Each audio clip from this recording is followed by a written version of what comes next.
Today, I will be talking about leadership identity in 2S LGBTQIA+ students. I'd like to begin by mentioning the use of terms in this presentation. The word queer is often reclaimed by people in the LGBTQ+ community, being used as a gender identity, sexuality, or synonym to the LGBTQ+ acronym. But it's important to acknowledge the historical derogatory use of this word, and that to some people, this word may be uncomfortable. And the study I will examine also includes outdated terms that I would like to acknowledge. First, the use of female to male trans person is often used to describe 3 of the participants. But today, many prefer to use terms such as trans man to focus on the person's current gender identity. Another outdated term is LGBT, which is more commonly today LGBTQ+. First, I will summarize the study Leadership Identity Development Among Lesbian, Gay, Bisexual, and Transgender Student Leaders by Kristen A. Wren and Brent L. Bilodeau. Wren and Bilodeau looked at how leadership and LGBT identity relates to leadership development and LGBT identity. To do this, they interviewed 15 LGBT students, 7 men, 5 women, and 3 trans men. These individuals came from 3 institutions that all had programs or groups specific to LGBT students, and these individuals had a diversity in their identity and their forms of leadership. They used the LID model, Leadership Identity Development Model, created in 2004 by Kamais et al., which shows the progression of how students understand leadership. There are 6 stages of this model.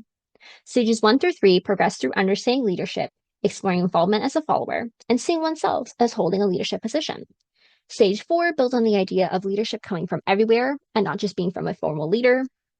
Stage 5 entails a personal commitment to a specific leadership role. And stage 6 is seeing the complexity of leadership and wanting a lifelong position in leadership, which in this study may include wanting to take on an LGBT initiative beyond post-secondary or even as a career. As we saw from the last slide, being involved in LGBT-specific activities can lead to reaching all 6 stages of LID. It can also encourage people that want to get involved for interests or fun, which would be at stages 1 or 2 of the model, to develop into later stages. I would now like to do a critical review of this study.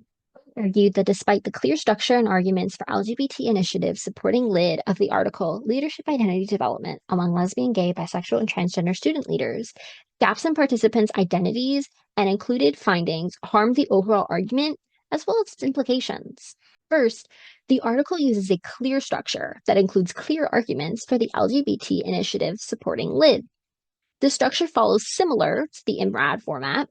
Specifically, it has an introduction with a literature review, as well as an explanation of the LID model, methods, findings, limitations, and implications. Even though stray slightly from the IMRAD format, this structure allows readers to easily search for specific details of the article and learn more. Additionally, the research question of how LGBT initiatives impact LID and queer identity are clearly stated in the introduction, and extensive supporting evidence in the findings. Wren and Bilodeau went through each LID stage, picking out multiple examples demonstrating how participants showed each stage, which clearly argues how students reach that stage through their LGBT leadership. However, the first issue arises with the lack of gender and implied sexualities. This study does not include any trans women or non-binary people, the latter being known as genderqueer at that time. In terms of sexuality, there's no breakdown or mention of the sexualities that were included. In terms of sexuality, there was no breakdown or mention of the participants' sexualities. And readers are left to imply that lesbian, gay, and bisexual voices are in this paper when they may or may not be. This gap in gender and implied sexualities means that certain perspectives could have been generalized when their experiences may be unique because of their specific gender or sexuality. This weakens the argument that LGBT leaders still show signs of all 6 stages of LID because there's not enough perspectives or any perspectives at all collected from certain groups in LGBT. The next issue involves whose perspective out of the 15 participants are included in the article. Only 11 different pseudonyms show up in the paper, and out of these names, Rusty only gets 1 mention with 1 short quote. This means almost a third of the participants' perspectives are left out. Due to there being no breakdown of the identities of each participant, We do not know if Ren and Bilodeau had a bias that caused them to leave out these perspectives. It could mean that participants of a particular identity in or outside of LGBT could have caused them to be left out. While these speculations cannot be confirmed, it still harms the validity of findings because bias could have been a factor here, and even if no bias occurred, steps were not taken to show readers this. Finally, one of Ren and Bilodeau's implications included no evidence. Ren and Bilodeau state, quote, one promising direction lies in our findings that students articulated activist identity and focus on passion, vision, and commitment at very early stages of the lid, contrary to what Kamaz et al. Might have predicted. This is mentioned without any quotation or evidence to back it up in the implications. So, reviewing the first three stages of lid and findings, there were no points or quotes that connect to this idea. This further weakens the overall paper because making a claim about what was observed without showing evidence could mean that information was falsified. Overall, the structure and demonstration of the research question do not balance out these issues of the missing perspectives in the methods and findings, or the lack of evidence in a claim made in the implications. This makes trusting Ren and Bilodeau's findings difficult.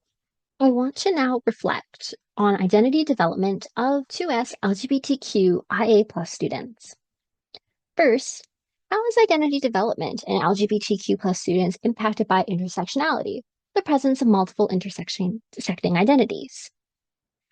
First, I wanted to talk about intersectionality within the community itself. Some communities that come to mind are those in the trans and non-binary, those attracted to multiple genders, and those in the aromantic or asexual spectrums. Some people in the LGBTQ+ community, but outside of one or more of these communities, can have more of an absolute mindset on what these communities are like because they see things like gender or having romantic and sexual attraction as something very black and white. Another thing that came to mind looking at Perry's model was how people in these communities may be more in the relativism stage of development because they themselves understand what it's like to be that identity and have more evidence because they themselves are evidence to base their views on.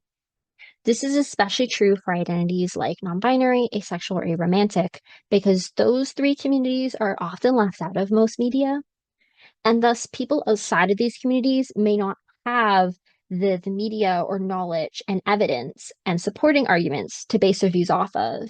And so they see certain views as right or wrong, or thinking everyone can have a valid opinion. Next, I want to talk about a specific intersectionality for the LGBTQ+ community, religion. When I first read this question, the first thing that popped into my head was the book We Have Always Been Here by Samra Habib. It goes through Habib's struggles in being both a Muslim woman and a queer woman. From my memory of this book, I can connect it to Bronfenbreiner's theory and how mesosystems and macrosystems impact identity. While Samra has supportive parents, the microsystem family or friends expectations, which are shaped by their religious beliefs, can clash with other microsystems like wanting to attend events or opportunities related to the LGBTQ+ community. Even not knowing how friends or family may react can impact the mesosystems because not knowing can put a lot of stress and cause one to try to hide parts of themselves. Then macrosystems, or the larger religious community one is a part of, can also play a role in how one identifies because being queer can be seen as bad in a lot of religious communities. And this impacts how one develops because they may want to suppress or hide parts of themselves to avoid being shunned or seen as less than. Another question I want to discuss is how can colleges or universities support the unique development of LGBTQ+ students, and how is UTM supporting these students' identities? I find as a queer person, there are two ways institutions can support LGBTQ+ students. While I specify this for the UTM campus, this can be generalized to other campuses as well.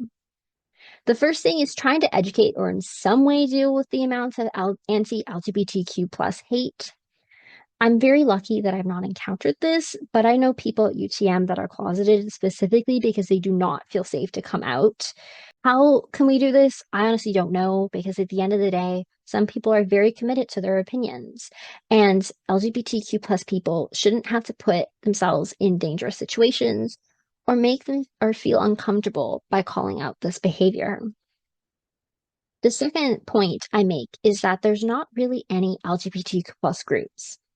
The only events I've seen for LGBTQ plus people are from the Women and Gender Equity Office or the Sexual Health Office, and they both mainly focus on education. We need education, don't get me wrong, but I'd also love a place just to meet other LGBTQ plus people, which currently you have to do either at the St. George campus or somewhere not at U of T.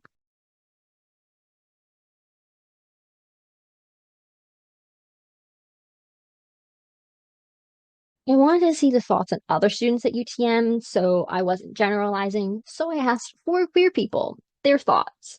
So two of my friends felt indifferent to the services on campus because they didn't feel a need to use them personally, where one felt UTM was doing a bad job, which cited the exact same two thoughts I had, the campus not being LGBTQ plus friendly, and most events being at the St. George campus. My friend of a friend felt services were mostly adequate, just not widely known to the UTM community. They also suggested more group support for trans and LGBTQ students and counseling services specific for queer students. These 2 points can generalize to other minorities.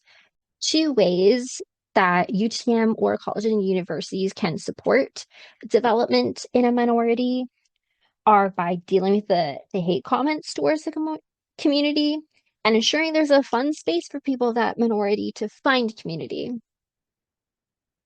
Thank you very much for listening to my presentation.